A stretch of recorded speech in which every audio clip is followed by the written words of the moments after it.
She had 3 days to find $47 or lose everything.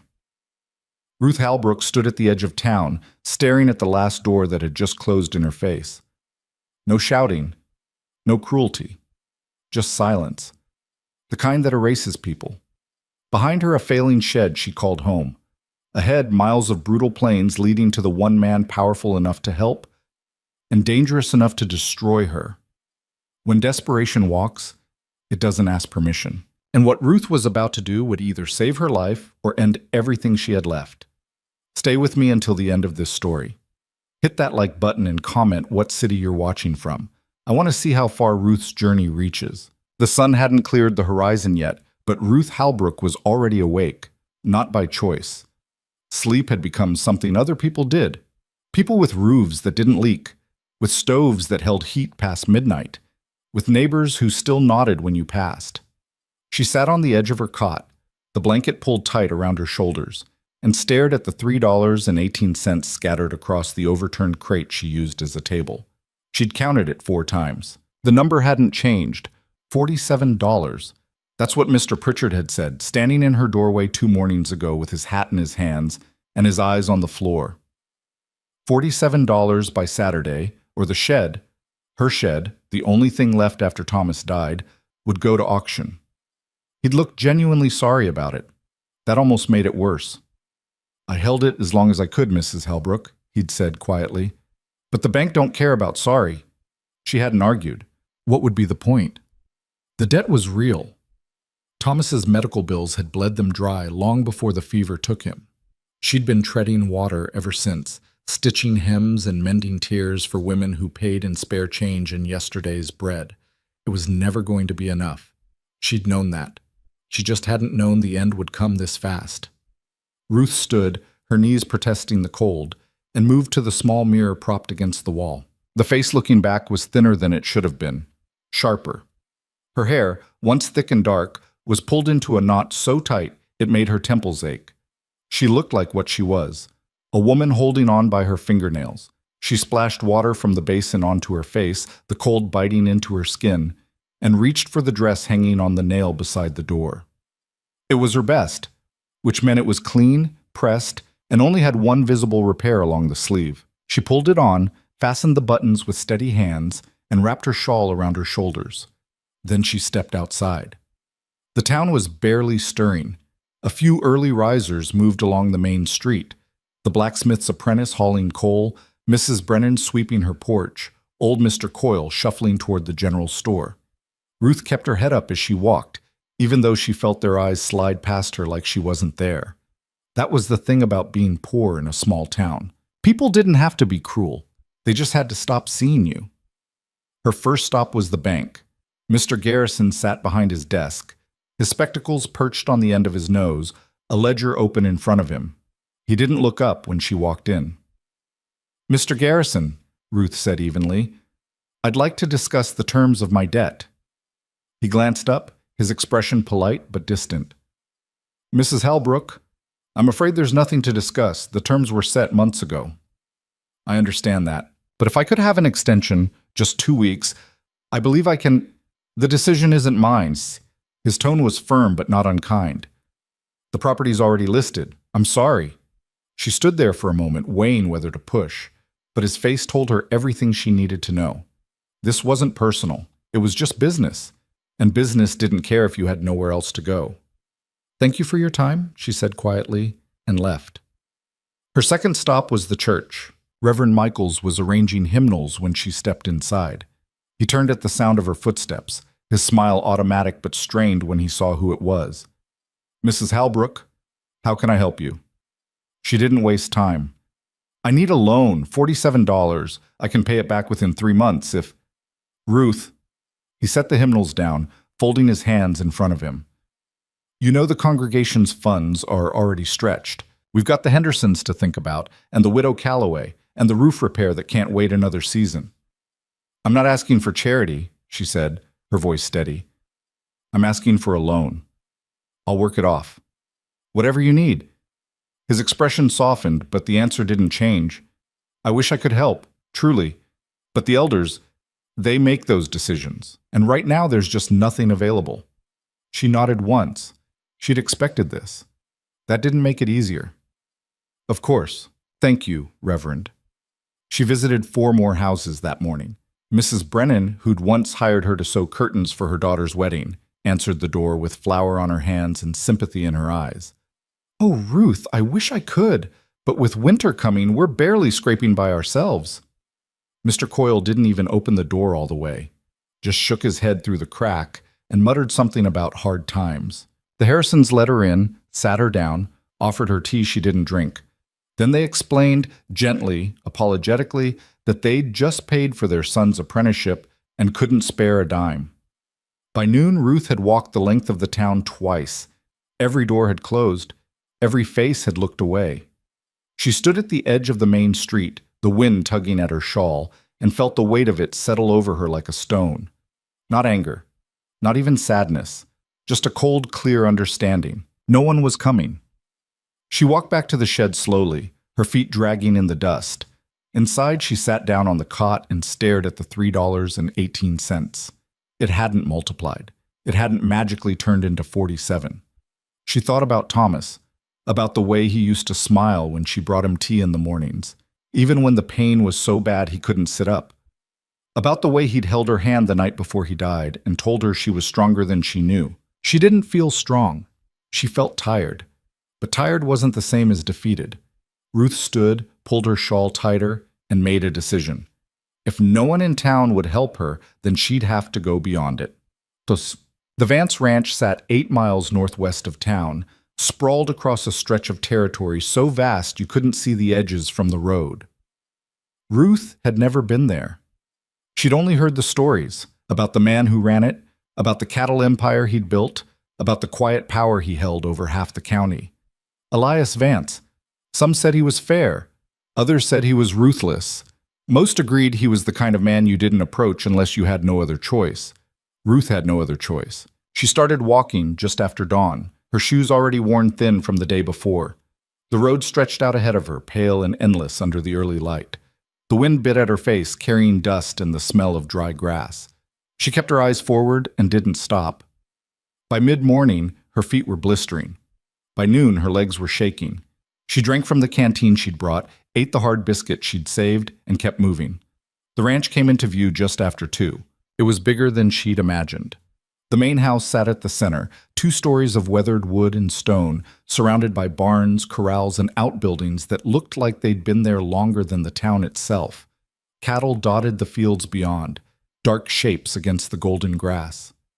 Ruth stopped at the gate, her breath coming hard, and stared up at the house. This was insane. She didn't know this man. She had no claim on him, no reason to think he'd listen to her. For all she knew, he'd send her away before she even got through the door. But she'd walked 8 miles, and she wasn't walking back empty-handed. She pushed the gate open and started up the path. A man stepped out of the barn before she reached the house. Tall, broad-shouldered, his face shadowed by the brim of his hat. He watched her approach with the kind of stillness that made her feel like prey. "Help you?" His voice was low, flat. Ruth straightened, meeting his eyes. "I'm here to see Mr. Vance." "He expecting you?" "No." The man studied her for a long moment, his gaze taking in her worn dress, her dusty shawl, the way she was favoring her left foot. Then he jerked his head toward the house. "Wait on the porch. I'll see if he's available." He disappeared inside, leaving Ruth standing alone in the yard. She climbed the steps slowly, her legs trembling, and lowered herself onto the bench by the door. The wood was smooth, sun-warmed. She pressed her hands against it and tried to steady her breathing. The door opened. The man who stepped out wasn't what she expected. Elias Vance was tall, lean, somewhere in his late 30s. His hair was dark, streaked with gray at the temples, and his eyes were the kind of pale blue that seemed to see straight through you. He wore work clothes, simple, practical. But there was something in the way he carried himself that made it clear he didn't need a suit to hold authority. He looked at her, his expression unreadable. "Mrs. Halbrook." She blinked. "You know my name." "Small county." He leaned against the doorframe, crossing his arms. "You walked here from town?" "Yes." "That's 8 miles." "I'm aware." A flicker of something, amusement maybe, crossed his face. but it was gone before she could name it. What do you need? Ruth stood, forcing her legs to hold steady, and looked him in the eye. I need $47. He didn't react, just waited. I have 3 days to pay a debt, she continued, her voice calm despite the pounding in her chest. If I don't, I lose my home. I've asked everyone in town. No one can help, so I'm asking you. And what makes you think I'd give you $47? I'm not asking you to give me anything. She straightened her shoulders. I'm asking for a loan. I'll pay you back. With interest. I can work. Sewing, mending, cooking, cleaning, whatever you need. I just need time. Elias studied her in silence. The seconds stretched out, thick and uncomfortable. Finally, he shook his head. No. The word hit her like a fist. I don't loan money, he said simply, and I don't do charity. Ruth's hands clenched at her sides. I'm not asking for charity. You're asking me to take a risk on someone I don't know, with no collateral, no guarantee. That's charity dressed up as business. His tone wasn't cruel, just matter of fact. I'm sorry, I can't help you. He turned to go back inside. Wait! He paused, glancing back. Ruth's mind raced. She'd walked 8 miles. She had nothing left to lose. Then give me work. Elias raised an eyebrow. Work? Yes, pay me up front. Whatever you need done, I'll do it. 6 months, a year. However long it takes to earn $47. I don't need a seamstress. I'm not just a seamstress. Her voice sharpened. I can cook, clean, keep accounts, manage a household. I did it for my husband for 10 years before he died. I can do it for you. Something shifted in his expression, just a fraction, but she saw it. You don't know what you're asking, he said quietly. I know exactly what I'm asking. He was silent for a long moment, his gaze locked on hers. Then he sighed, low and tired, and stepped back from the door. Come inside. The house was bigger on the inside than it looked from the outside. High ceilings, wide rooms, furniture that was well made but dusty. The air smelled like old wood and neglect. Elias led her through the front hall into a sitting room. Papers were scattered across a desk in the corner. Dishes sat unwashed on a side table. A coat hung half off a chair. He gestured for her to sit.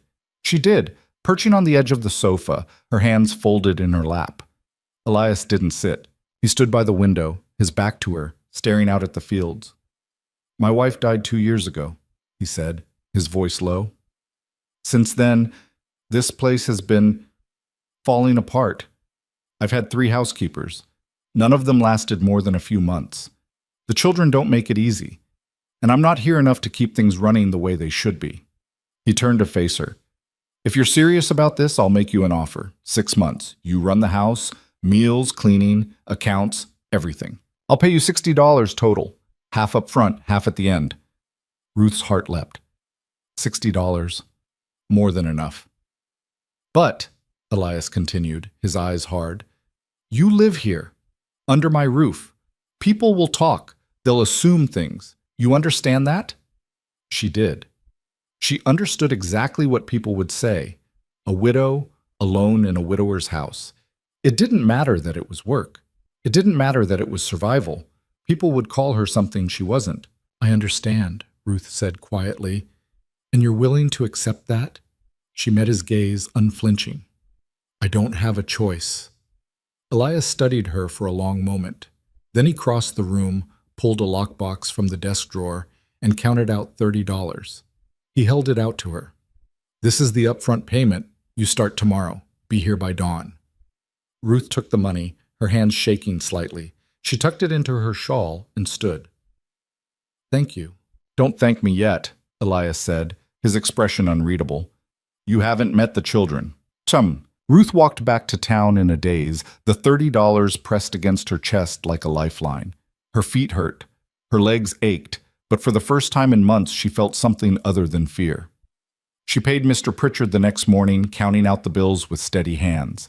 He took them, relief washing over his face, and marked the debt as settled. I'm glad you found a way, Mrs. Halbrook, he said quietly. Ruth nodded but didn't answer. That afternoon she packed everything she owned into a single bag. A few dresses, a comb. The photograph of Thomas she kept wrapped in cloth. It all fit easily. She'd never had much. She stood in the doorway of the shed one last time, looking at the space that had been hers, the cot with its thin blanket, the overturned crate, the cold stove. Then she closed the door and didn't look back. The ranch looked different in the early morning light, quieter, almost peaceful. Ruth walked up the path slowly, her bag slung over her shoulder, and knocked on the door. It opened almost immediately. Elias stood there, fully dressed despite the early hour, his expression neutral. "You came." "I said I would." He stepped aside, letting her in. "I'll show you the house." The tour was brief, efficient. He pointed out the kitchen, the pantry, the dining room, the children's rooms upstairs, his own room, the study where he kept the ranch accounts. "Everything you need is here," he said. "If something's missing, let me know. I'll get it." Ruth nodded, taking it all in. The house was large, but it felt hollow, like it was waiting for someone to breathe life back into it. "The children," Elias said, pausing at the bottom of the stairs. "They're guarded. They don't trust easily. Don't take it personally." "I won't." He studied her for a moment, then nodded. "Breakfast is at 6. Don't be late." He left without another word, the door closing softly behind him. Ruth stood in the empty hallway, her bag still on her shoulder, and exhaled slowly. This was it. 6 months, $60, survive.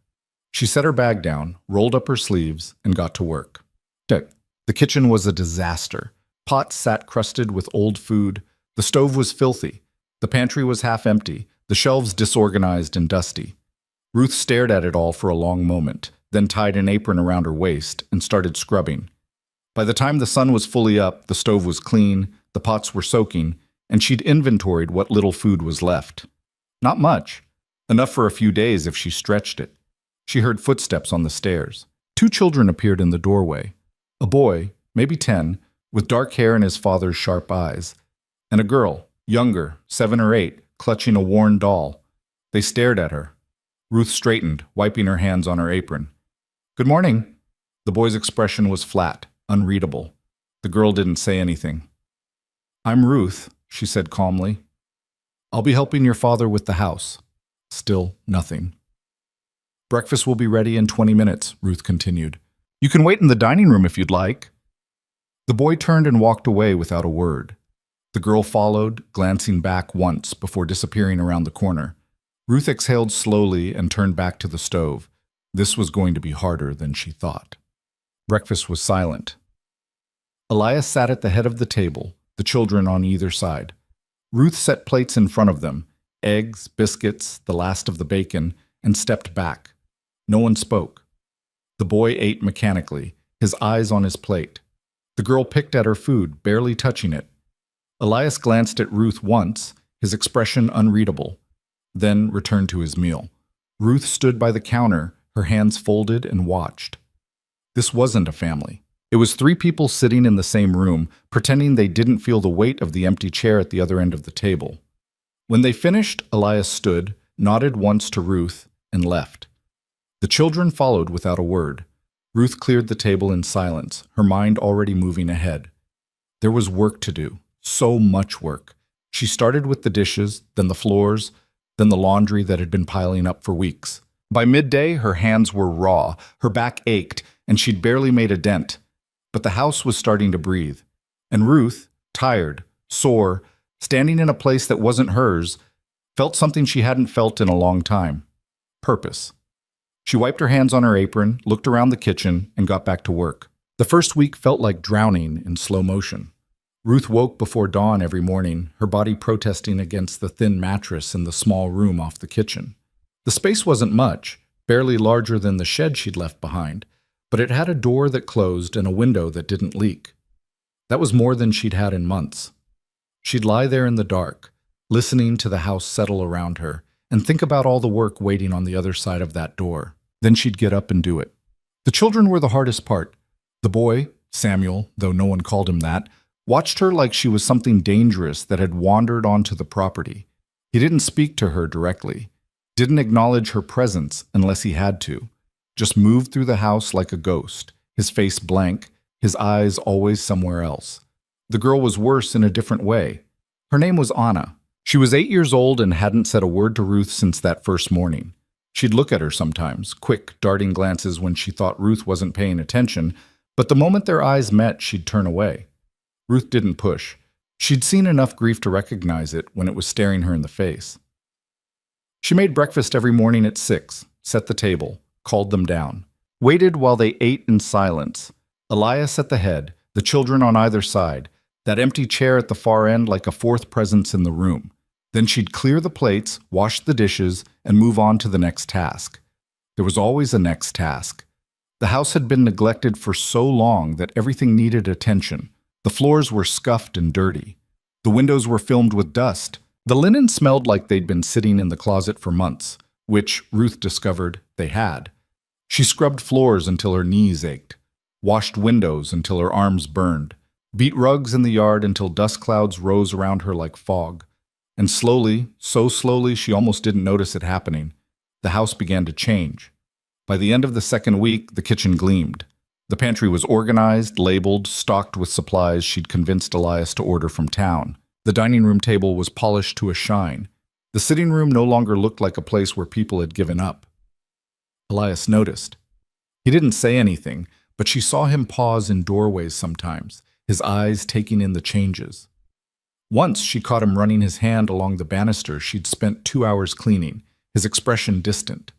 He still didn't talk much, just gave her instructions in the morning, what needed to be done, what supplies to order, which accounts needed attention, and left her to it. He was gone most days, out on the ranch, dealing with cattle and fences and whatever else kept a place like this running. Ruth was fine with that. She didn't need conversation. She needed structure. And that's what she built. Meals became predictable. Breakfast at 6, lunch at noon, dinner at 7. She learned what the children would eat and what they'd push around their plates. She learned that Elias took his coffee black and didn't care for eggs unless they were scrambled dry. She learned to work around their silence. But silence wasn't the same as peace. 3 weeks in, Ruth was going through the household accounts. Elias had handed her the ledger on her second day with barely an explanation. Keep track of what we spend. Make sure the numbers add up. Let me know if anything looks off. She'd taken it without comment, tucked it under her arm, and added it to the growing list of things that were now her responsibility. At first, she'd only glanced through it. Basic bookkeeping, nothing complicated. Expenses for food, supplies, wages for the ranch hands.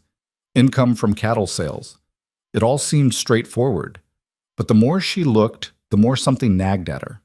Little things. Inconsistencies that were easy to miss if you weren't paying attention. An entry for 50 pounds of feed that should have cost $12 but was marked at $15. A payment to a supplier in town that didn't match the invoice she'd found tucked in the back of the drawer. Small amounts. A few dollars here and there.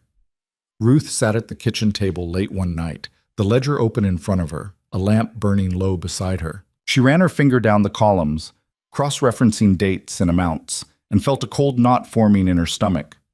Someone was skimming. Not much. Not enough to bankrupt the ranch, but enough that it added up over time. Enough that whoever was doing it thought they could get away with it. Ruth closed the ledger slowly and sat back in her chair. This wasn't her problem. She was here to cook and clean and keep the house running. That's what Elias had hired her for. Getting involved in ranch business, especially something like this, was a risk she didn't need to take. But the numbers didn't lie. And Ruth had never been good at ignoring things just because they were inconvenient. She reopened the ledger and started taking notes. The next morning, she found Elias in the barn, checking over a horse's hoof. He glanced up when she approached, his expression neutral. "Morning." "Morning," Ruth said. She hesitated, then held out the ledger. "I need to ask you about something." He straightened, wiping his hands on his pants. "What is it?" "The household accounts. There are some discrepancies." Elias frowned. "What kind of discrepancies?" Ruth opened the ledger to the page she'd marked. "This entry here. 50 pounds of feed, marked at $15. But the invoice I found says $12. And this one, payment to Miller's Supply for $70. The receipt says $60. Elias took the ledger from her, his eyes scanning the page. His jaw tightened. "How many of these are there?" 12 that I've found so far, all small amounts, all in the last 6 months. He was quiet for a long moment, his thumb rubbing absently at the edge of the page. Then he looked at her, his expression hard. "You're sure about this?" "I'm sure." Elias handed the ledger back to her, his face unreadable. "Don't mention this to anyone else, not yet." "Understood." He turned back to the horse, his movement stiff. "Good work, Mrs. Halbrook." Ruth nodded and left, the ledger tucked under her arm. But as she walked back toward the house, she couldn't shake the feeling that she'd just stepped into something bigger than a few missing dollars. The tension in the house shifted after that. Elias was quieter than usual, his mind clearly elsewhere. He spent more time in the study, going over papers, making notes. Ruth caught him staring at the ranch ledgers late one night, his expression grim. She didn't ask. It wasn't her place. But she kept watching, and what she saw didn't add up. The foreman, a man named Garrett, broad-shouldered and loud, always quick with a joke around the other ranch hands, had been with the Vance family for years. Elias trusted him. That much was obvious from the way he deferred to Garrett on operational decisions, the way he let him handle supply orders and payroll. But Ruth noticed things. The way Garrett's eyes would flick to her whenever she was in the yard, like he was measuring whether she was a problem. The way he always seemed to be around when deliveries came in, signing for them before anyone else could check the invoices. The way he'd lean against the porch railing sometimes, talking to Elias about the ranch, his tone casual but his shoulders tense. Ruth didn't trust him. She started paying closer attention. One afternoon, she was hanging laundry in the yard when she overheard Garrett talking to one of the ranch hands by the barn. "Doesn't matter what the paperwork says," Garrett was saying, his voice low. "What matters is what gets recorded. You understand me?" The other man mumbled something Ruth couldn't hear. "Good," Garrett said. "Keep it that way." Ruth kept her head down, her hands working the clothesline, but her mind was racing. That night, she went through the ranch ledgers again. Elias had left them in the study, not locked away, not hidden. He trusted the people around him. That was the problem. Ruth sat at the desk, the lamp turned low, and started cross-referencing operational records with the financial entries. Cattle sales, feed purchases, equipment repairs, everything that should have matched but didn't. And slowly, a pattern emerged. Someone was manipulating the data, not just skimming money. That was almost secondary. They were making the ranch look less profitable than it was, underreporting cattle sales, inflating expenses, creating a paper trail that made valuable land seem like a losing investment. Ruth's hand stilled on the ledger. This wasn't theft. This was groundwork. Someone was setting the ranch up to look vulnerable, weak, like something that could be bought out for less than it was worth. And the only person with enough access to pull this off was Garrett. Ruth closed the ledger and sat back, her heart pounding. She should tell Elias right now, tonight. But something stopped her. If she was wrong, if she'd misread the numbers, if there was an explanation she hadn't considered, she'd lose his trust. And trust was the only currency she had in this house. She needed to be sure. So she kept digging. Over the next 2 weeks, Ruth became a ghost in her own right.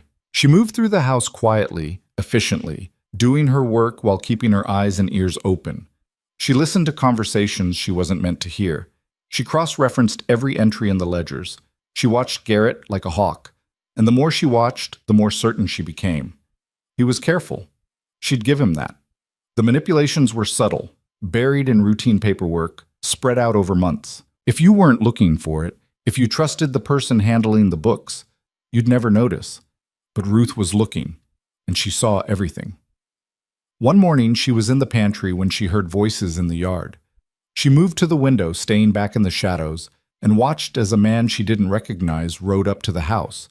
He was well-dressed, clean, the kind of man who didn't belong on a working ranch. Garrett met him by the gate, the two of them talking in low voices. Ruth couldn't hear what they were saying, but she saw the way Garrett glanced back at the house, the way the stranger handed him something, an envelope maybe, before riding off. Ruth's jaw tightened. That night, she laid everything out in front of Elias. He'd just come in from the fields, his shirt dusty, his face tired.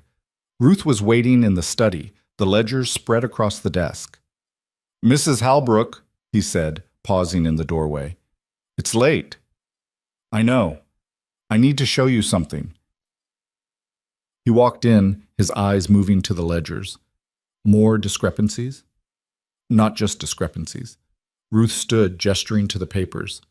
Someone's been manipulating the ranch records, making it look like you're losing money when you're not. Underreporting sales, inflating costs, all of it designed to make this place look like a bad investment. Elias stared at her.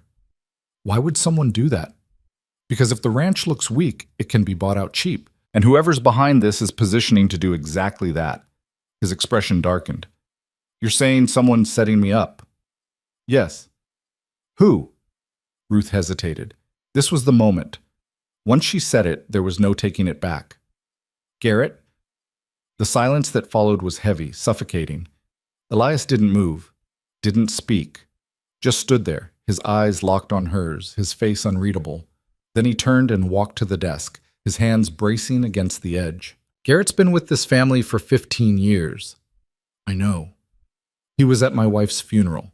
He helped me keep this place running when I couldn't think straight. I know, Ruth said quietly, but the numbers don't lie.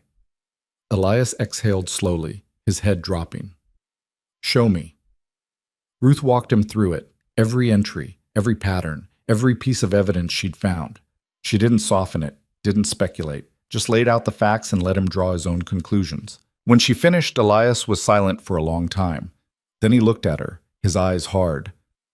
If you're wrong about this, I'm not. He held her gaze, searching her face for something. Doubt, maybe. Uncertainty. He didn't find it. All right, he said finally. I'll handle it. Ruth nodded. What do you want me to do? Nothing. Stay out of it. This is ranch business now. She wanted to argue. Wanted to tell him that it was too late for her to stay out of it. She was already in, whether he liked it or not. But she just nodded and left the study. As she walked back to her room, she heard Elias moving behind her, gathering the ledgers, his footsteps heavy on the wood floor. And she knew, deep in her bones, that things were about to get worse before they got better. The next morning, Garrett was gone. Ruth found out when she went to the kitchen and saw Elias standing by the window, his arms crossed, staring out at the yard. He's gone, Elias said without turning around. Ruth set down the basket she was carrying. You confronted him? Last night, gave him a choice, leave quietly or face charges. His voice was flat, emotionless. He chose to leave. Did he say why he did it? Elias shook his head. Didn't matter. He was gone by dawn. Ruth stood there, unsure what to say. This should have felt like a victory. The threat was gone. The ranch was safe, but the look on Elias's face told her this wasn't over. There's more, isn't there? She said quietly. Elias turned to face her, his expression grim. Garrett didn't act alone. He couldn't have. Someone with money, with influence, they were backing him, setting this up.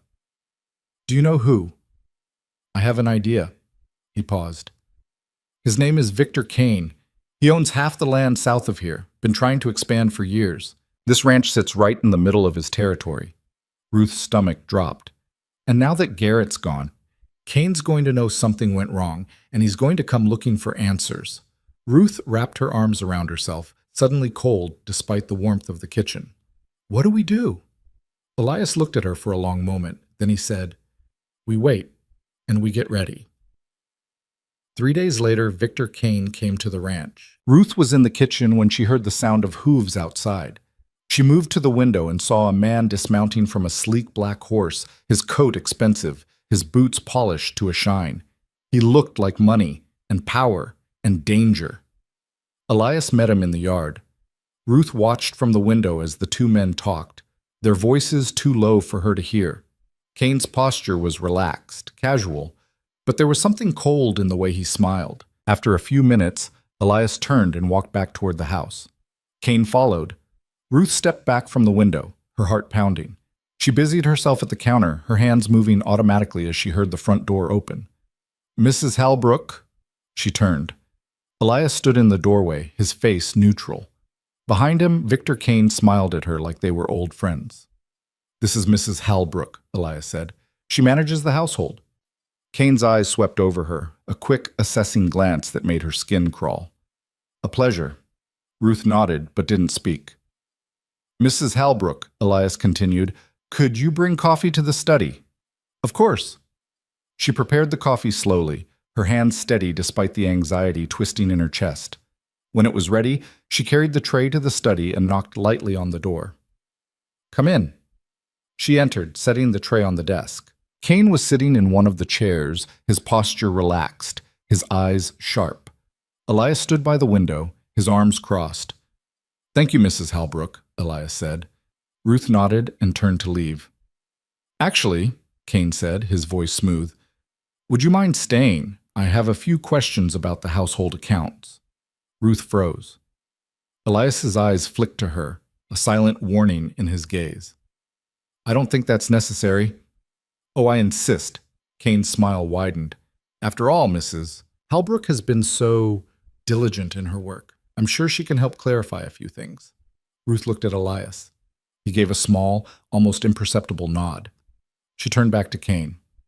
What do you want to know? I understand you've been reviewing the ranch ledgers, Kane said, his tone conversational. Found some inconsistencies, I hear. Ruth's pulse quickened. I review the household accounts. That's part of my job. And you noticed some irregularities? I noticed discrepancies in the numbers. I reported them to Mr. Vance. Kane leaned back in his chair, his fingers steepled. And what did you conclude from these discrepancies? Ruth met his eyes. That someone was stealing. The word hung in the air like a blade. Kane's smile didn't falter. That's quite an accusation. It's a fact. Is it? He tilted his head. Or is it possible you misunderstood the records? After all, ranch finances can be complicated. Easy for someone without experience to make mistakes. Ruth's jaw tightened. I didn't make a mistake. Perhaps not. But perception matters, doesn't it? Kane's voice dropped, turning colder. People in town are already talking, Mrs. Halbrook. A widow, living alone under a widower's roof. It's unseemly. And now you're involving yourself in business that isn't yours. Some might say you're overstepping. The threat was clear. Ruth felt her hands clench at her sides, but she kept her voice steady. I'm doing the job I was hired to do. And I'm sure you're very good at it. Kane stood, smoothing his coat. But you should be careful, Mrs. Halbrook. This county is small. Reputations are fragile. It would be a shame if yours were damaged over a misunderstanding. He turned to Elias. I'll be in touch, Vance. We have much to discuss. And then he was gone, the door closing softly behind him. Ruth stood frozen, her heart hammering in her chest. Elias exhaled slowly, his hand rubbing the back of his neck. That was a warning. I know. He's going to come after you, try to discredit you before you can do more damage. Ruth looked at him. I'm not afraid of him. You should be. Elias's voice was hard. Kane doesn't fight fair, and he has resources we don't. So what do we do? Elias was silent for a long moment. Then he said, we finish what you started. We find proof, real proof, something Kane can't talk his way out of. Ruth nodded. Then let's get to work. The work became methodical after that, deliberate. Ruth spent her days moving through the house like she always had, cooking, cleaning, managing the children's routines, but her nights belonged to the ledgers. She'd wait until the house was quiet, until Elias had retreated to his room and the children were asleep. Then she'd light the lamp in the study and pull out the records. She wasn't looking for small discrepancies anymore. She was looking for the blueprint. If Kane had been backing Garrett, there had to be a paper trail. Money changing hands, communications, something that connected the manipulation of the ranch records to Kane's operation. Something concrete enough that even a man with Kane's influence couldn't deny it. The problem was finding it. Garrett had been smart. Whatever evidence existed, he'd buried it deep. Ruth went through supply invoices, payment receipts, correspondence files. She cross-referenced dates and amounts until her eyes burned. Most nights she found nothing. Just the same careful manipulation she'd already documented. But on the fifth night, she found something different. It was a letter tucked into the back of a file marked Equipment Repairs. The paper was thin, the handwriting neat and precise. No signature, no date, just a brief message. Adjustment complete. Records updated per your specifications. Payment due by month's end. Ruth read it 3 times, her pulse quickening. It was vague enough to be meaningless on its own. But the timing matched one of the larger discrepancies she'd found. a cattle sale that had been underreported by nearly $200, and the handwriting wasn't Garrett's. She'd seen enough of his scrawl in the ledgers to recognize the difference. This was someone else, someone who'd been coordinating with Garrett. Ruth carefully placed the letter back where she'd found it and made a note of the file location. Then she kept searching. Over the next week, she found 2 more letters. Same handwriting, same vague language, all of them referencing adjustments and payments. None of them signed. But Ruth didn't need a signature. She needed proof that these letters were connected to Kane. And she thought she knew how to get it. The town records office was a small building on the edge of the main street, wedged between the general store and the smithy. Ruth had passed it 100 times when she still lived in town, but had never had reason to go inside. She went on a Thursday morning, telling Elias she needed to order supplies. It wasn't a complete lie. She did need to pick up fabric for mending, but the real reason for the trip was the records office. The clerk was a thin man with wire-rimmed glasses and ink stains on his fingers. He looked up when Ruth entered, his expression polite but distant. "Help you, ma'am?" "I'm looking for property transaction records," Ruth said. "Specifically, land purchases in the Southern Territory over the last 5 years." The clerk's eyebrows rose slightly. "That's a lot of records. You looking for something specific?" "Purchases made by Victor Kane." The clerk's expression shifted, just a flicker of something that might have been wariness, but he nodded. "I can pull those. It'll take a few minutes." "I'll wait." He disappeared into the back room, and Ruth stood by the counter, her hands folded, her heart beating faster than it should. She was probably overthinking this. Kane was a landowner. His transactions would be a matter of public record. There was nothing suspicious about requesting them, but the way the clerk had looked at her when she said Kane's name made her feel exposed. The clerk returned carrying a thick folder. He set it on the counter and opened it, revealing page after page of deed transfers and purchase agreements. "These are all Kane's acquisitions from the last 5 years, the clerk said. "Anything else you need?" "Just these." Ruth pulled the folder toward her. "Can I review them here?" "Sure, just don't take anything out of the building." Ruth nodded and carried the folder to a small table by the window. She sat down and started reading. Kane had been busy. In 5 years, he'd acquired 12 properties, most of them small ranches or farmsteads bordering his existing land. The prices varied, but they all had one thing in common. They were low. Far lower than the land should have been worth. Ruth's jaw tightened as she read through the details. In almost every case, the seller had been struggling financially, debts piling up, expenses exceeding income. The land had looked like a liability, so they'd sold it cheap to the one man willing to buy. But Ruth knew better now. She'd seen how easy it was to make a profitable operation look like a failing one. A few careful adjustments to the books, and suddenly valuable land became a burden. Kane hadn't just been buying property. He'd been engineering opportunities to buy it, and the Vance Ranch was next on his list. Ruth copied down the names of the previous owners, the sale dates, the purchase prices. Then she returned the folder to the clerk and left. She didn't go straight back to the ranch. Instead, she made one more stop. The saloon sat at the far end of town, a weathered building with a crooked sign and windows that hadn't been cleaned in years. Ruth had never set foot inside. Women didn't, unless they worked there or had given up caring what people thought. Ruth was close enough to the latter that it didn't matter anymore. She pushed open the door and stepped inside. The interior was dim, smoky, smelling of whiskey and sweat. A handful of men sat at tables scattered around the room, their conversations dying as they turned to stare at her. Ruth ignored them. She walked to the bar where a broad-shouldered man with a graying beard was wiping down glasses. "Help you?" he asked, his tone neutral but curious. "I'm looking for someone," Ruth said. "Name's Garrett. Used to work at the Vance Ranch." The bartender's expression didn't change, but Ruth saw the way his hand stilled on the glass. "Don't know anyone by that name." "I think you do." Ruth leaned forward slightly, lowering her voice. "I'm not here to cause him trouble. I just need to ask him a question." The bartender studied her for a long moment. Then he jerked his head toward the back corner. "Upstairs, third door on the left." Ruth nodded and crossed the room, feeling every eye on her as she climbed the narrow staircase to the second floor. The hallway was dark, the floorboards creaking under her weight. She found the third door and knocked. "It's open." She pushed the door open and stepped inside. Garrett was sitting on the edge of a sagging bed, a bottle in one hand, his shirt untucked and wrinkled. He looked up when she entered, his eyes bloodshot, his expression souring immediately. "What the hell are you doing here?" Ruth closed the door behind her. "I need to know who you were working with." Garrett laughed, the sound bitter. "You got me fired. Why would I tell you anything?" "Because Kane's setting me up the same way he set up the ranch. And if you help me stop him, maybe you walk away from this without charges." Garrett took a long drink from the bottle, then set it down on the floor. "You don't know what you're dealing with." "Then tell me." He was silent for a moment, his eyes on the floor. Then he said, "Kane approached me 2 years ago. Said he wanted to acquire the Vance Ranch, but Elias wouldn't sell. So Kane needed another way in.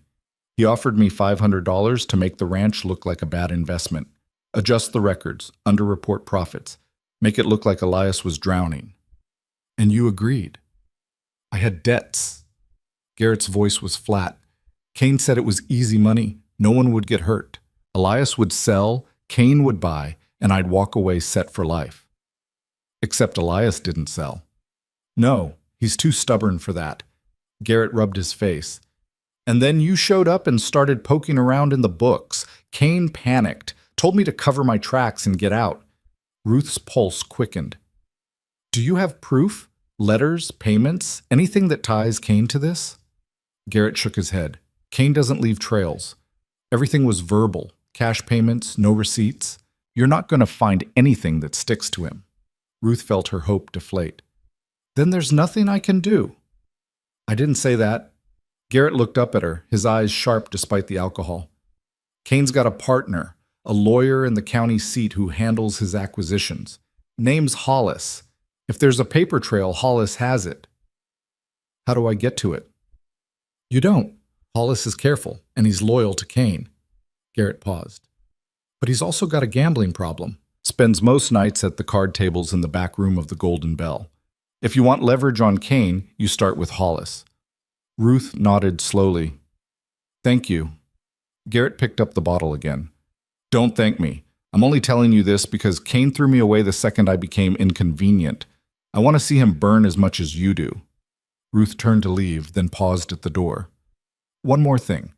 The letters I found in the ranch files, the ones about adjustments and payments. Who wrote them?" Garrett's mouth twisted into something that might have been a smile. "That'd be Hollis." Ruth left the saloon with her mind racing. She had a name now, a target, but getting to Hollis wouldn't be easy, and even if she could find leverage, there was no guarantee he'd turn on Kane, but it was more than she'd had an hour ago.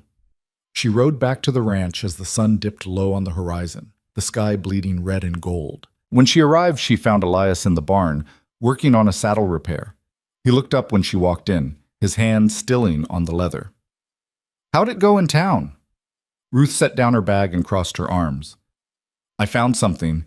Kane's been doing this for years, buying up land from people he's manipulated into financial trouble.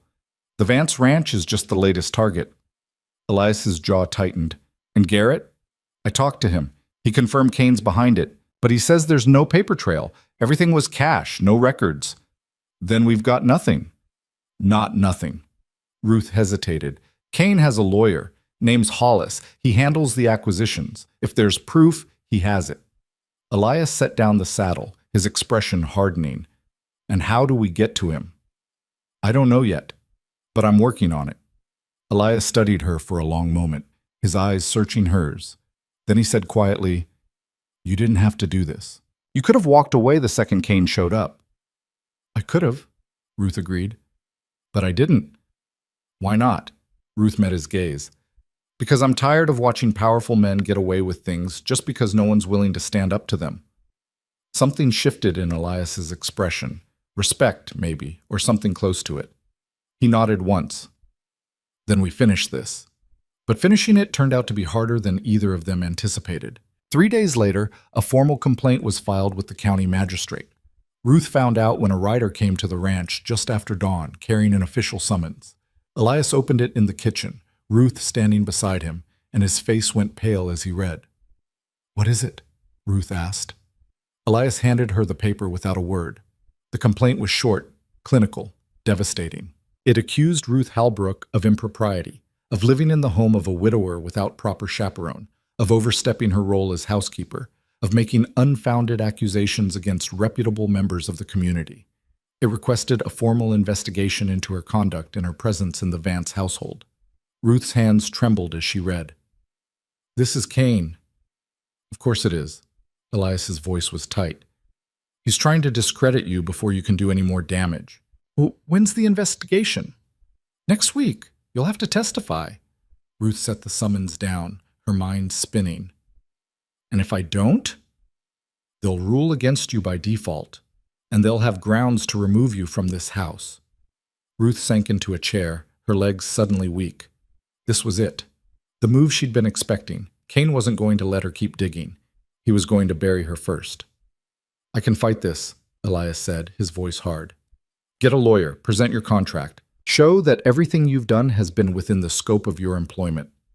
That won't be enough." Ruth looked up at him. "Even if I prove I did nothing wrong, the damage is done. People will believe what they want to believe, and Cain knows that." "Then what do you want to do?" Ruth was silent for a long moment, staring at the summons. Then she said, "I want to finish what I started." The hearing was set for the following Tuesday in the county courthouse, a drafty building with high ceilings and wooden benches that smelled like dust and old paper. Ruth arrived early, dressed in her best dress, her hair pinned back tight. Elias was beside her, his face grim, his presence a silent anchor. The magistrate was a stern-faced man in his 60s, his white hair neatly combed, his expression impassive. He sat behind a raised desk at the front of the room, flanked by two clerks. Cain sat in the front row, his lawyer beside him, a thin man with sharp eyes and a mouth like a knife blade. Hollis. Ruth recognized him immediately from Garrett's description. He looked exactly like the kind of man who'd sell his soul for the right price. The magistrate called the hearing to order, his voice cutting through the murmur of the small crowd that had gathered to watch. "This is a formal inquiry into allegations of impropriety against Mrs. Ruth Halbrook," he announced. "Mrs. Halbrook, you're entitled to defend yourself. Do you have representation?" "No, sir," Ruth said, standing. "I'll speak for myself." The magistrate nodded. "Very well, Mr. Cain, you may present your case." Cain's lawyer stood, smoothing his coat. "Your Honor, the facts are simple. Mrs. Halbrook, a widow with no family ties to the Vance household, has been living under Mr. Vance's roof for the past 2 months. She has involved herself in ranch business far beyond the scope of any legitimate housekeeper, and she has made serious, unfounded accusations against respected members of this community, accusations that have already caused considerable harm." He paused, letting the words sink in. "We believe Mrs. Halbrook's presence in the Vance household is inappropriate and damaging to both Mr. Vance's reputation and the integrity of this community. We ask that she be removed from the property immediately." The magistrate turned to Ruth. "Mrs. Halbrook, how do you respond?" Ruth stood slowly, her heart pounding but her voice steady. "I was hired by Mr. Vance to manage his household. I have a contract that outlines my duties. Everything I've done has been within the scope of that contract." "Including investigating ranch finances?" Hollis's voice was sharp. "The household accounts are part of my responsibilities," Ruth said evenly. "When I found discrepancies, I reported them to Mr. Vance. That's not overstepping, that's doing my job." "And the accusations you've made against my client?" Ruth met his eyes. "I haven't accused Mr. Cain of anything. I've simply followed the evidence." Hollis's smile was thin. "Evidence that conveniently implicates a man who happens to be Mr. Vance's business rival. Evidence that shows a pattern of financial manipulation designed to devalue the ranch." The magistrate held up a hand. "Mrs. Halbrook, do you have proof of these allegations?" This was it. The moment Ruth had been dreading. She could produce the letters, show the manipulated ledgers, lay out everything she'd found. But without something that directly tied Cain to the scheme, it would just be her word against his. And Cain had power, money, influence. She had nothing, except one thing. Ruth reached into her bag and pulled out a folded piece of paper. She'd spent the last 3 nights working on it, a detailed account of every discrepancy, every pattern, every piece of evidence she'd uncovered. Not just from the Vance ranch, but from the public records she'd reviewed, the other properties Kane had acquired, the timing of the sales, the identical patterns of financial distress.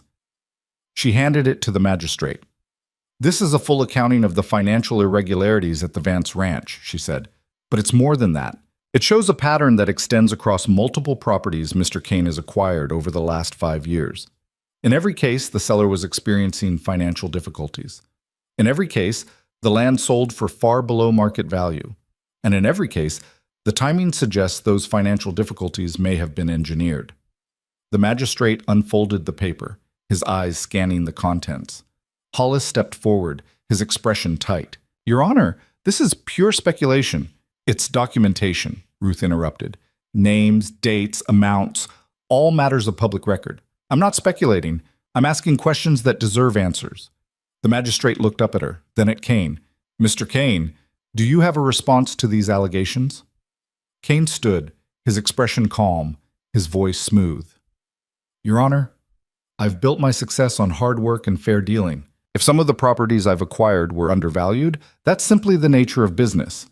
I can't be held responsible for the poor financial decisions of others and the manipulation of ranch records. I have no knowledge of any such manipulation.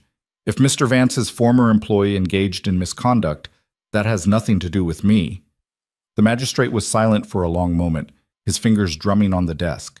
Then he said, "Mrs. Halbrook, I'm going to be frank with you. What you've presented here is concerning, but it's not proof. It's circumstantial at best." Ruth's heart sank. "However," the magistrate continued, "it raises enough questions that I believe a full investigation is warranted. Not into your conduct, Mrs. Halbrook, into the financial irregularities you've documented. I'm ordering a formal audit of the Vance Ranch records, as well as a review of Mr. Kane's recent land acquisitions." Kane's face darkened. Hollis stepped forward, his voice sharp. "Your Honor, this is highly irregular. It's within my authority," the magistrate said firmly. "And given the seriousness of these allegations, I believe it's necessary. The hearing is adjourned." He struck his gavel, and the room erupted in murmurs. Ruth stood frozen, her hands gripping the back of the chair in front of her. She'd done it. She'd forced an investigation, but she'd also made an enemy out of the most powerful man in the county. And she had no idea what he'd do next. Elias touched her arm, his voice low. "Let's go." They left the courthouse together, Ruth's legs unsteady, her mind reeling.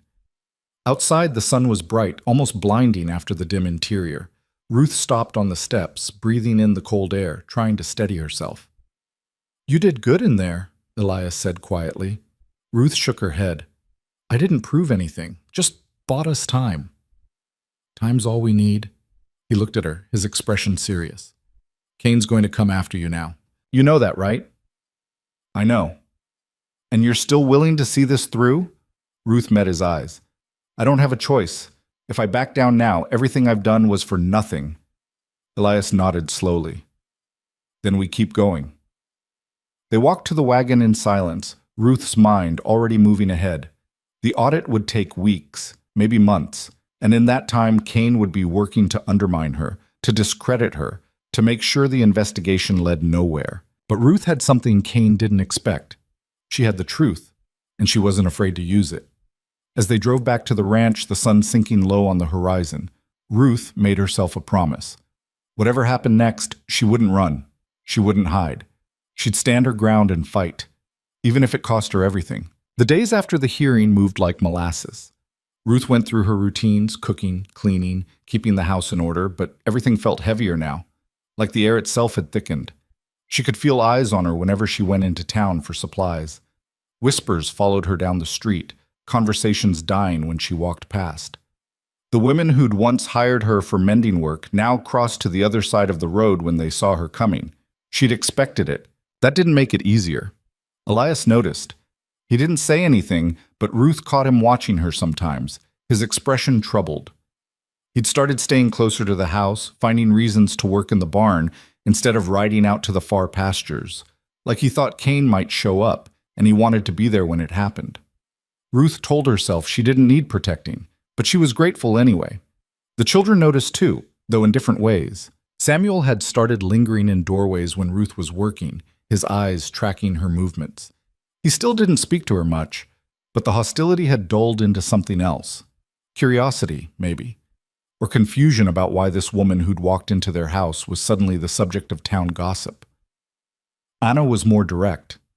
Ruth was folding laundry in the sitting room one afternoon when the girl appeared beside her, so quiet Ruth hadn't heard her approach. "Are you leaving?" Anna asked. Ruth looked down at her, startled. It was the first time Anna had spoken to her directly in weeks. "No," Ruth said carefully. "Why would you think that?" Anna twisted her doll in her hands, her eyes on the floor. "People always leave." The words hit Ruth harder than they should have.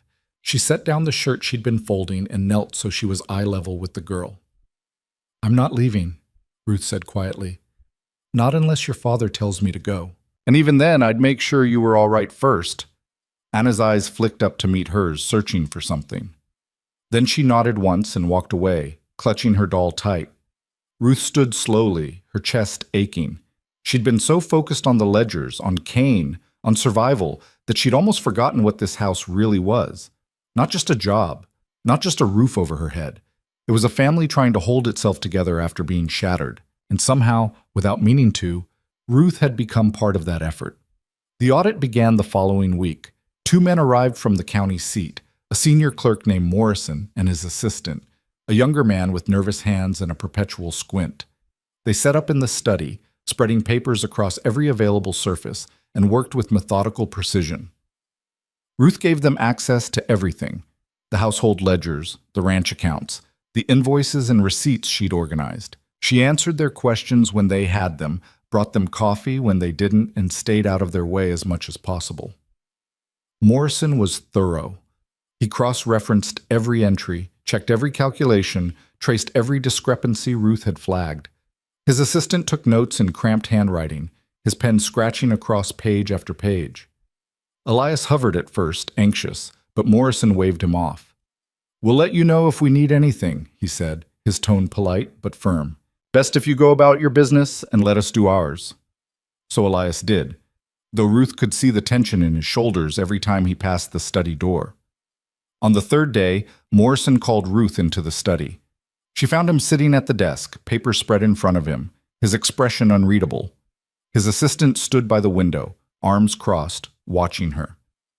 "Mrs. Halbrook," Morrison said, gesturing to the chair across from him. "Sit." Ruth sat, her hands folded in her lap, her heart beating faster than it should. Morrison tapped the ledger in front of him. "You've got a good eye for numbers." "Thank you." "The discrepancies you flagged, they're real. Someone was manipulating these records, no question about it." Relief flooded through her, so sudden it almost made her dizzy. "So you'll include that in your report?" "We will." Morrison paused. "But there's a problem." Ruth's stomach dropped. "What problem?" "The manipulation stopped about 6 weeks ago, right around the time Garrett left.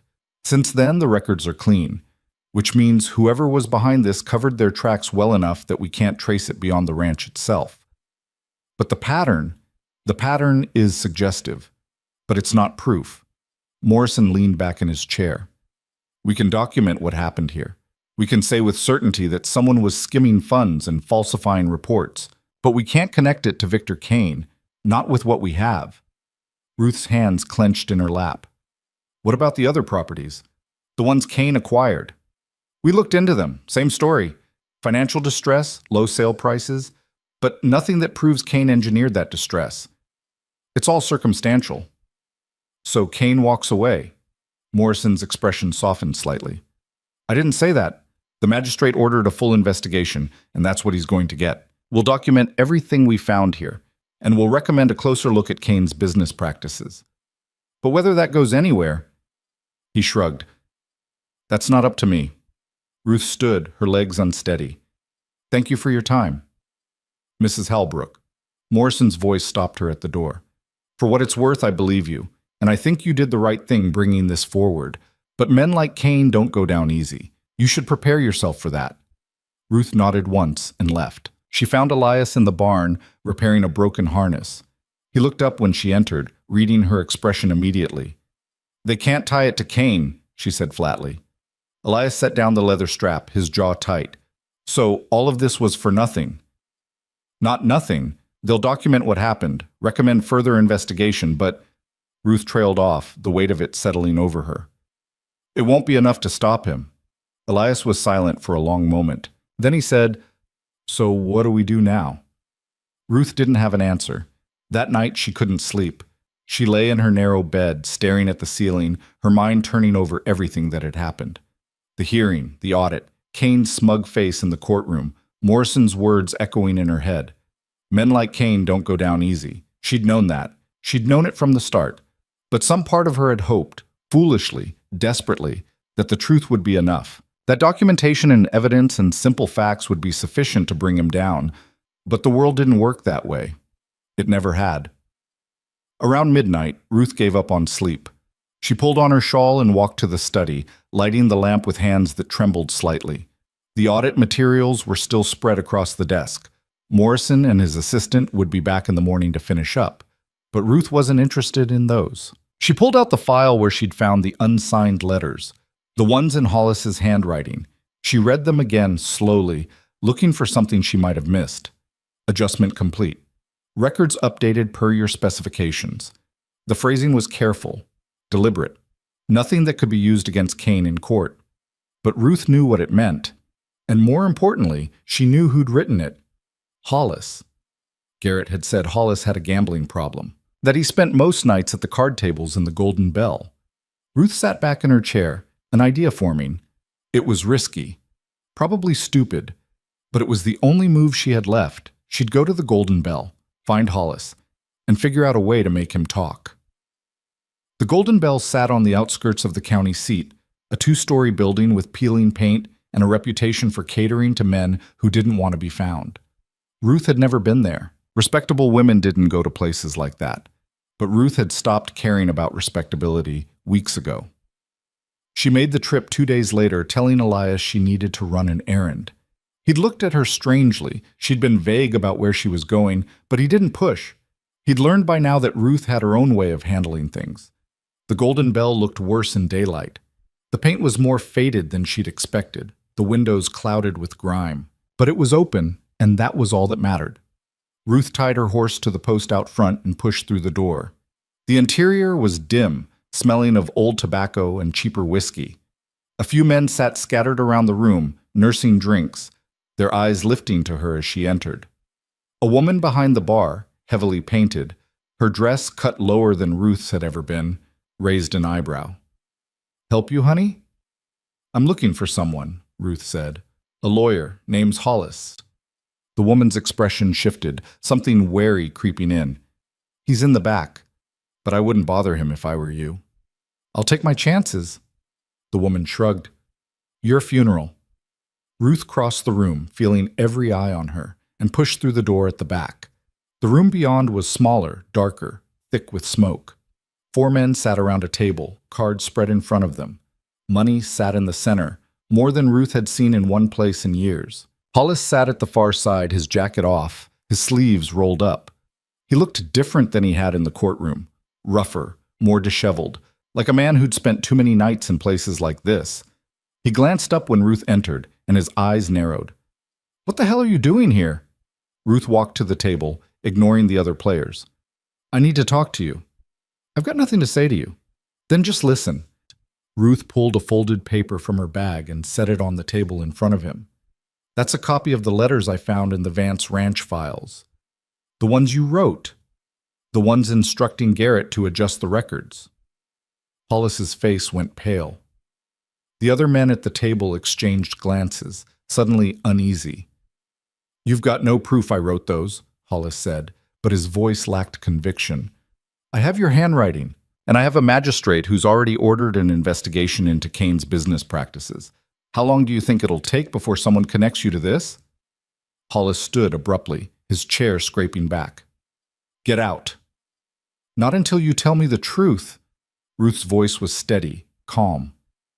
"Kane used you to manipulate those records. You know it, I know it, and when this all comes crashing down, he's going to throw you under just like he did Garrett, unless you get ahead of it." "You don't know what you're talking about." "Don't I?" Ruth leaned forward slightly. "You're a gambling man, Hollis. So let me put it in terms you understand. Right now you're holding a losing hand. You can fold and walk away with nothing, or you can turn on Kane, cooperate with the investigation, and maybe you keep your career, your reputation, your freedom. Hollis stared at her, his jaw working. The room was silent except for the faint sounds of the saloon beyond the door. Finally, one of the other men at the table spoke. "She's got a point, Hollis." Hollis shot him a glare, then looked back at Ruth. "You think Kane's just going to let me testify against him?" "I think you don't have a choice." Hollis sank back into his chair, his hands rubbing his face. "You have no idea what he's capable of." "Then tell me." For a long moment, Hollis was silent. Then he said quietly, "Kane didn't just want the Vance Ranch. He wanted to break Elias. Personal vendetta. Something about Elias refusing to sell to him years ago, making him look weak in front of investors. Kane doesn't forget things like that." Ruth's chest tightened. So this was revenge. This was business and revenge wrapped together. Kane's favorite combination. Hollis looked up at her, his eyes tired. "He had me draw up acquisition documents 6 months ago, before Garrett even started manipulating the records. He was that confident it would work." "Do you still have those documents?" Hollis hesitated. Then he nodded slowly. "In my office, filed under a shell company name so no one would connect it to Kane." "Can you get them?" "Why would I do that?" Ruth met his eyes. "Because if you don't, I'll make sure the magistrate knows you were involved, and you'll go down with Kane anyway. At least this way you have a chance." Hollis stared at her for a long moment. Then he laughed, a bitter, exhausted sound. "You're tougher than you look, Mrs. Halbrook."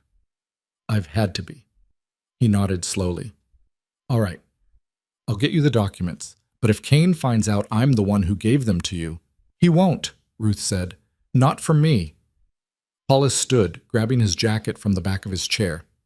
"Give me 2 days. Meet me at the North Bridge outside town. Midnight. Come alone." Ruth nodded. 2 days. She left the Golden Bell with her heart pounding, her hands shaking slightly as she untied her horse. She'd just extracted a confession from Kane's lawyer. She'd gotten him to agree to turn over evidence, and she had absolutely no idea if he'd actually show up. The next 2 days were the longest of Ruth's life. She went through her routines mechanically, her mind elsewhere. She cooked meals no one seemed to taste. She cleaned rooms that didn't need cleaning. She avoided Elias's questioning looks and the children's confused glances. On the second night, she waited until the house was dark and quiet.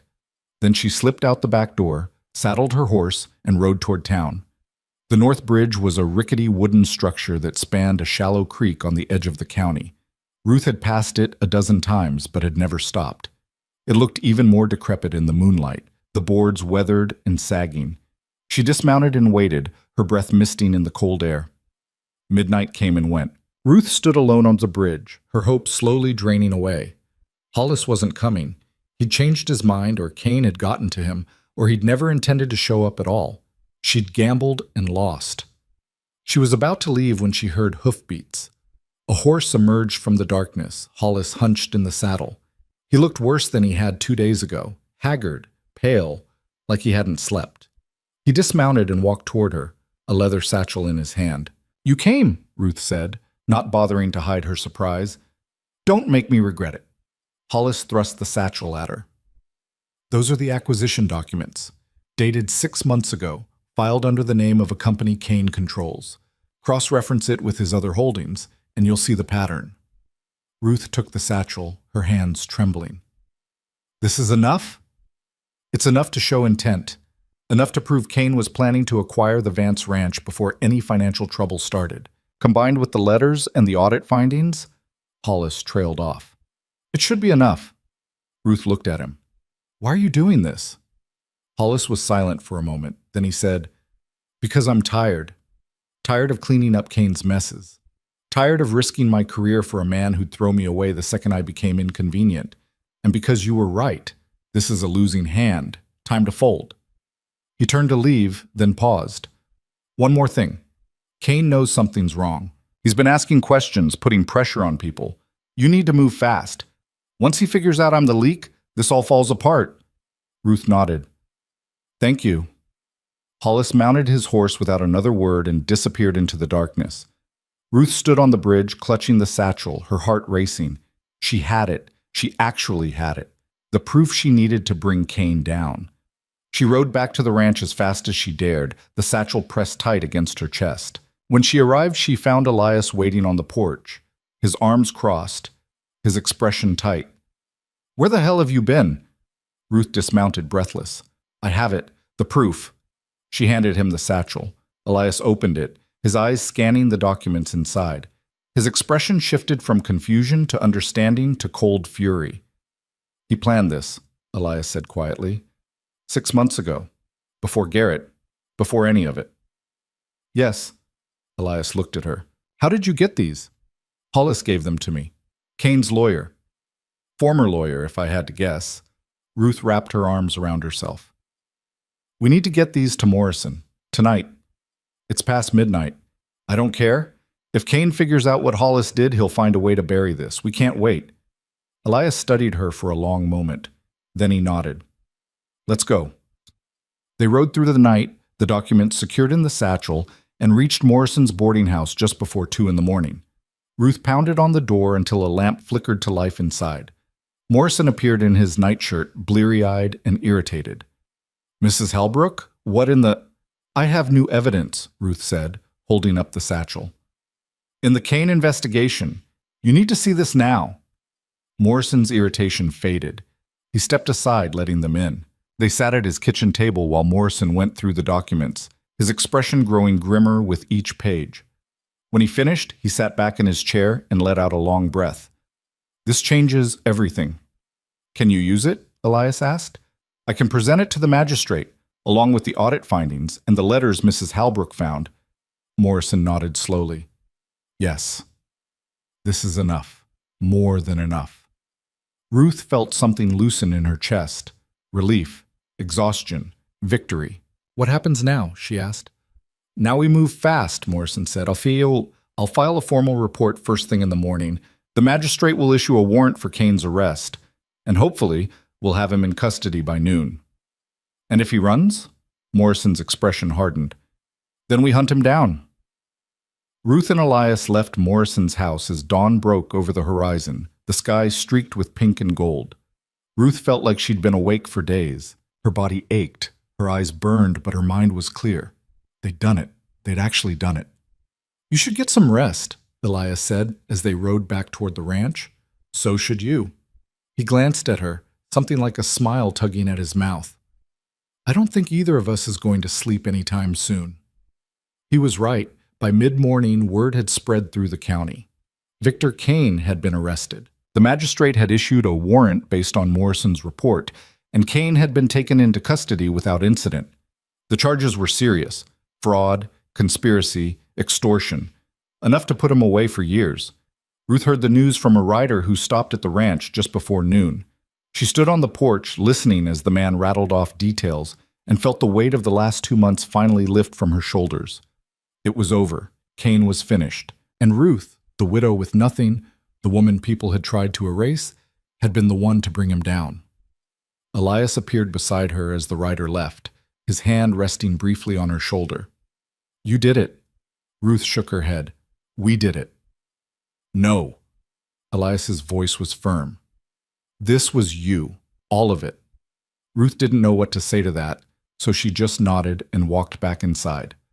The house felt different now, lighter, like something that had been pressing down on it for months had finally been lifted.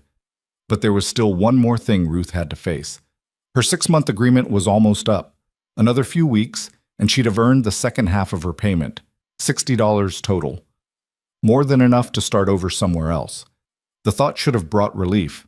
Instead, it just made her tired. That evening, Ruth sat at the kitchen table, staring at the contract Elias had given her on her first day. 6 months. $60. A clear endpoint. She'd fulfilled her side of the bargain, and soon she'd have to leave. Anna appeared in the doorway, clutching her doll. "Are you leaving now?" Ruth looked up, surprised. "Not yet." "But soon?" Ruth hesitated. Then she said, honestly, "I don't know." Anna studied her for a long moment. Then she crossed the room and climbed into the chair beside Ruth, leaning against her side. Ruth froze, unsure what to do. Then slowly, carefully, she wrapped her arm around the girl's shoulders.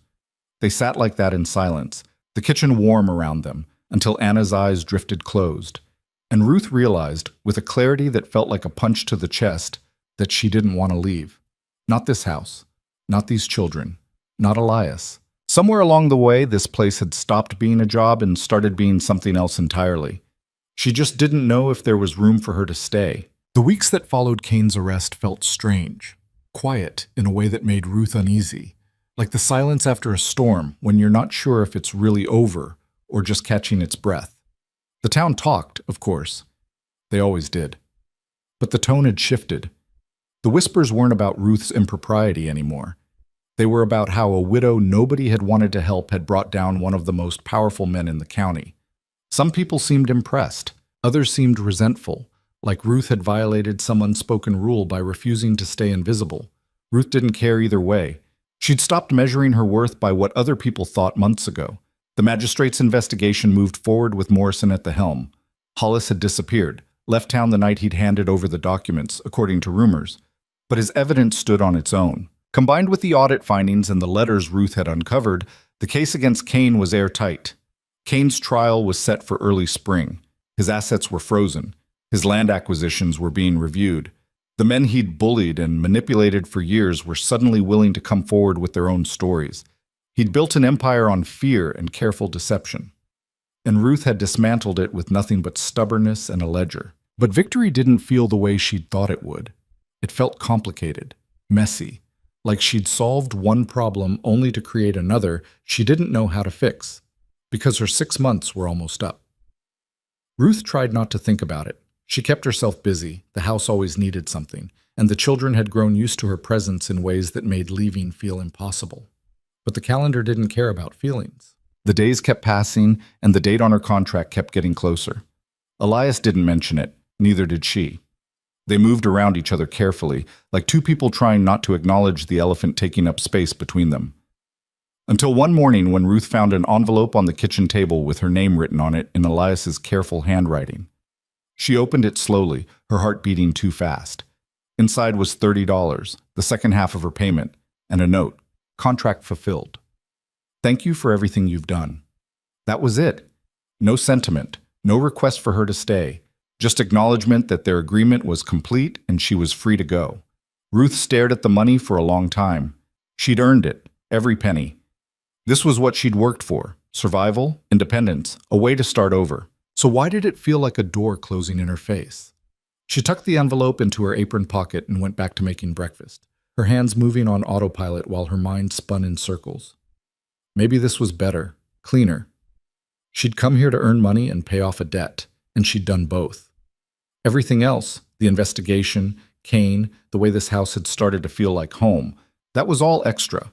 Complications she hadn't planned for. She could take the money, find a room in town, rebuild the life she'd lost. It wouldn't be easy, but she'd managed harder things. Except when she tried to imagine it, waking up in some rented room, going back to taking in mending work, eating meals alone, her chest tightened with something that felt like grief. She'd gotten used to this. The rhythm of the house, the children's quiet presence, the way Elias would pause in doorways sometimes, like he wanted to say something but couldn't find the words. She'd gotten used to mattering. Anna found her in the pantry later that morning, taking inventory of supplies that didn't really need inventorying. "You're leaving soon," Anna said. Not a question, a statement. Ruth set down the jar she'd been holding. "My contract's finished, but you don't have to go." "Anna, you said you wouldn't leave unless Papa told you to." Anna's voice was small but insistent. "Did he tell you to?" Ruth knelt down so she was at the girl's eye level. "It's more complicated than that." "Why?" "Because I was hired to do a job, and that job is done." Anna's eyes filled with tears. "But you're not just the housekeeper. You're—" She trailed off, struggling for words. "You make things better. You make it feel like before Mama died. Not the same, but not so empty." Ruth's throat tightened. She pulled Anna into a hug, feeling the girl's small body shake against hers. "I know, sweetheart, I know." "Then why are you leaving?" Ruth didn't have an answer for that, or maybe she did, but it was too complicated to explain to an 8-year-old. How do you tell a child that sometimes people leave not because they want to, but because they don't know if they're wanted? She held Anna until the tears stopped, then sent her off to help Samuel with the chickens. But the conversation stayed with Ruth for the rest of the day, settling into her bones like an ache. That evening, after the children were in bed, Ruth found Elias in the study. He was sitting at the desk, staring at papers he wasn't really reading. She knocked lightly on the doorframe. "Can I come in?" He looked up, surprise flickering across his face. "Of course." Ruth stepped inside, closing the door behind her. She'd rehearsed this conversation in her head a dozen times, but now that she was here, the words felt clumsy. "I got your payment," she said. "Thank you." Elias nodded. "You earned it." "I did." Ruth paused. "But I need to know something. Do you want me to leave?" The question hung between them, heavy and unavoidable. Elias looked at her for a long moment, his expression unreadable. Then he said, "What I want doesn't matter." "Yes, it does." "Ruth?" He stood, running a hand through his hair. "You came here because you had no other choice, because you needed money to survive. That's not a foundation for anything permanent. And what if things changed? What if they didn't?" His voice was quiet but firm. "What if you wake up in 6 months, a year, and realize you're still here out of obligation, out of guilt, because you feel like you owe me something for giving you work?" Ruth's jaw tightened. "Is that what you think? That I stayed because I felt obligated? I think you're a woman who honors her commitments, even when they cost you." Elias met her eyes. "And I think you deserve better than to be trapped in a situation you didn't choose." "I'm not trapped." Ruth's voice rose slightly. "I stayed because I wanted to. I fought Cain because I wanted to. I'm still here, standing in this room, because I want to be. When are you going to stop deciding what I deserve and let me make my own choices?" Elias stared at her, something shifting in his expression. "What are you saying?" Ruth took a breath. "I'm saying I don't want to leave. Not yet. Maybe not ever. But I need to know if there's a place for me here that isn't just the housekeeper, the employee, the woman you hired out of convenience." "You were never just the housekeeper," Elias said quietly. "You know that." "Do I?" Ruth crossed her arms. "Because all I've gotten from you is silence. No indication of what you want, what you think, whether any of this," she gestured around the room, "means anything to you beyond a business arrangement that worked out better than expected." Elias was quiet for a long moment. Then he said, "You want to know what I think?" "Yes." "I think you walked into this house 4 months ago and turned everything upside down. I think you took a place that was falling apart and made it feel like a home again. I think my children look at you like you're something permanent, something they can count on. And the thought of telling them you're leaving makes me feel like I'm failing them all over again." He paused, his hands gripping the edge of the desk. "And I think somewhere along the way, I stopped seeing you as an employee and started seeing you as someone I don't want to lose. But I also know what people in this county think, what they'll keep thinking. A widower and a widow under the same roof. And I won't ask you to live with that if you don't want to." Ruth's heart was pounding so hard she could hear it in her ears. "What if I don't care what they think?" "You should. It'll follow you." "It's already following me," Ruth interrupted. "They already talk. They already whisper. And you know what I've learned? People will judge you no matter what you do. You can follow every rule, meet every expectation, stay in your place, and the second things go wrong, they'll abandon you anyway." She stepped closer. "I spent 10 years being exactly what I was supposed to be, a good wife, a quiet neighbor, someone who didn't make waves. And when Thomas died and I needed help, every single one of them turned away. So forgive me if I don't particularly care about their opinions anymore." Elias looked at her, something like wonder in his eyes. "You're serious?" "I'm serious. And you want to stay. Not out of obligation. Not because you need the money. I want to stay because this place feels like mine. Because those children feel like mine. Because you," Ruth's voice caught, "because you feel like someone I don't want to walk away from." The silence that followed was different than before. Not heavy, not uncomfortable, just waiting. Finally, Elias said, "Then stay." Ruth blinked. Just like that? Just like that. He moved around his desk, stopping in front of her. But not as the housekeeper, not as an employee. Stay as someone who belongs here, someone who has a say in how this house runs, how this family works. What does that look like? Elias hesitated, then said carefully, I don't know yet. We'd have to figure it out. But I know I don't want you to leave. And I know the children need you. And I know I... He stopped, searching for words. I trust you, more than I've trusted anyone in a long time. That has to count for something. Ruth felt something loosen in her chest, something she hadn't realized she'd been holding tight. It counts for a lot. So you'll stay? On one condition. Elias raised an eyebrow. What condition? Fair wage? Not charity? Not pity? A real wage for the work I do. Ruth's voice was firm. If I'm going to be part of this household, I need to know I'm contributing, that I'm earning my place. Ruth, you don't have to. Yes, I do. She met his eyes. I spent months with nothing, dependent on other people's mercy. I won't go back to that. Not even here. Elias studied her for a long moment. Then he nodded. All right, fair wage. We'll draw up a new agreement, put it in writing. Good. Anything else? Ruth thought about it. Then she said, respect. From you, from the children, from anyone who works this ranch. I'm not asking to run the place, but I'm also not going to be dismissed or overlooked. If I see something that needs fixing, I'm going to speak up. A smile tugged at the corner of Elias's mouth. You've been doing that since the day you got here, and I'm not planning to stop. I wouldn't want you to. He extended his hand. So we have a deal?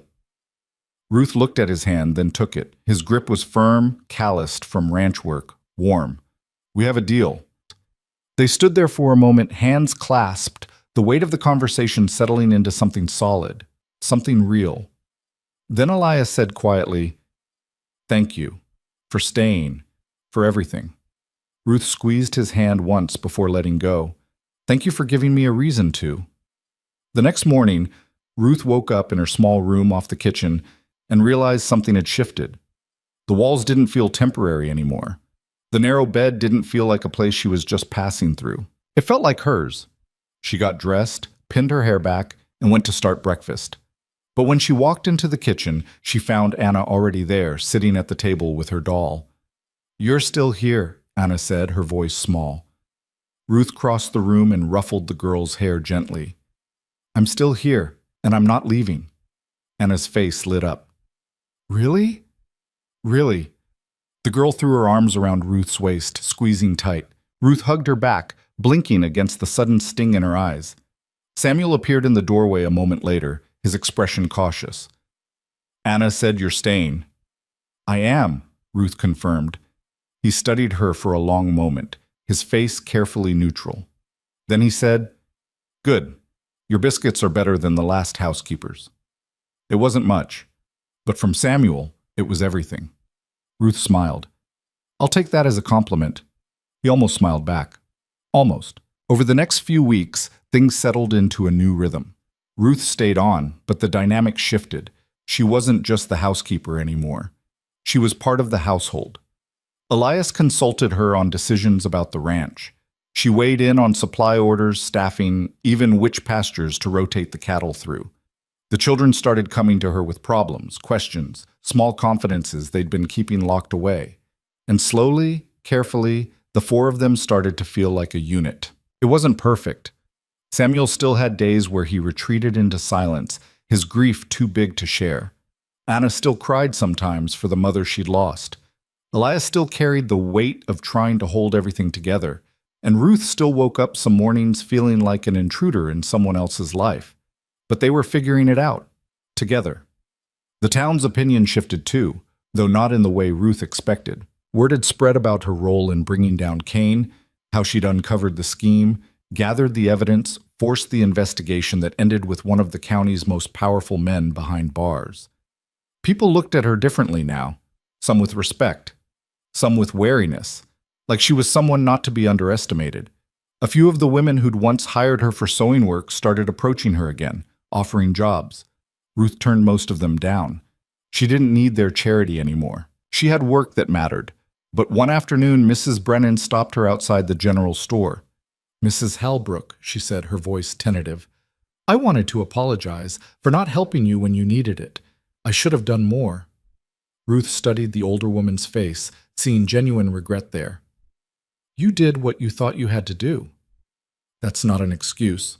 "No," Ruth agreed, "but it's the truth. And I've learned that most people do what they think they have to. It's the ones who do more than that, who take risks, who stand up when it's hard. Those are the ones worth remembering." Mrs. Brennan nodded slowly. "You've changed, Ruth." "I had to." Ruth adjusted the basket on her arm. The world doesn't leave much room for people who won't fight for themselves. She walked away before Mrs. Brennan could respond, but the words stayed with her. She had changed. The woman who'd walked 8 miles to beg for help months ago felt like a stranger now. That Ruth had been desperate, powerless, willing to accept whatever scraps were offered. This Ruth knew her worth, and she wasn't willing to settle for less. Spring came early that year, bringing warm winds and the smell of new grass. The ranch started to come alive again, calves being born, fields being prepared for planting, the whole place buzzing with the energy of renewal. Ruth stood on the porch one morning, watching Elias work with one of the new horses in the corral. Anna was beside her, leaning against the railing, while Samuel sat on the steps whittling a piece of wood. It felt ordinary, peaceful, like a moment that had always existed and always would. Anna tugged on Ruth's sleeve. "Are you happy here?" Ruth looked down at her. "Yes, I am." "Good." Anna leaned against her side. "I'm happy you're here too." Samuel glanced back at them, his expression softening slightly before he returned to his whittling. And Ruth realized something that had been building for months, something she'd been too afraid to name. This wasn't just where she lived, it was where she belonged. Not because someone had given her permission, not because she'd earned the right through sacrifice or struggle, but because she'd chosen it, and they'd chosen her back.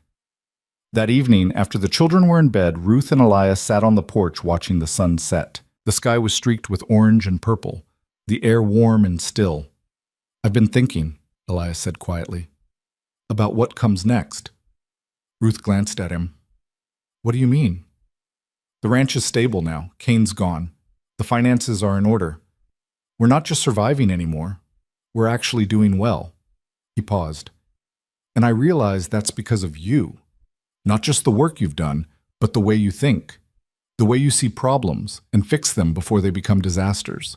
I just do what needs doing. It's more than that." Elias turned to face her. "I want you to be a partner, not just in running the household, but in running the ranch. Equal say, equal stake, a real partnership." Ruth stared at him. "Elias, I know it's unconventional. I know people will talk even more than they already do. But I don't care." His voice was firm. "You've earned this, and more than that, I trust you, completely." Ruth's throat tightened.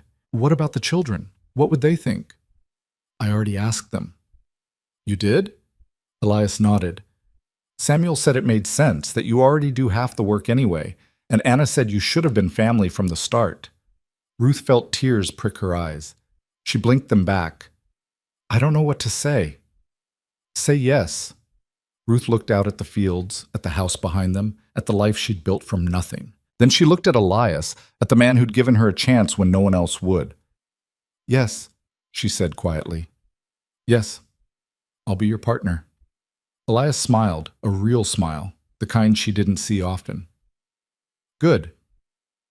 They sat in silence for a while, the weight of the decision settling over them. It wasn't a proposal. It wasn't a promise of romance or happily ever after. It was something simpler and more solid than that.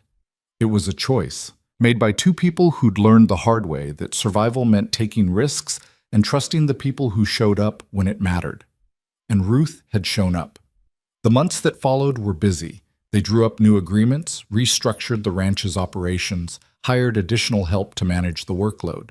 Ruth's name appeared on official documents alongside Elias's, a fact that raised eyebrows in town but couldn't be disputed.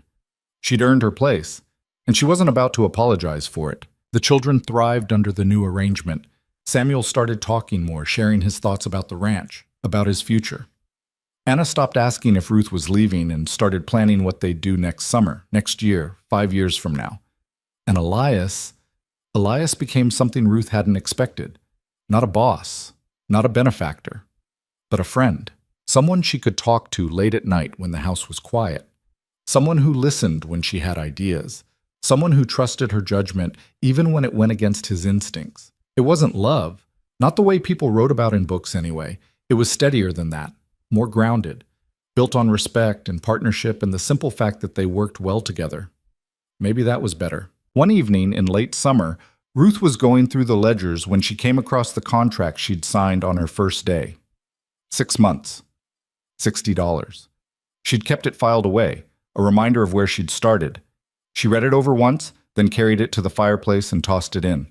The paper caught flame immediately, curling and blackening.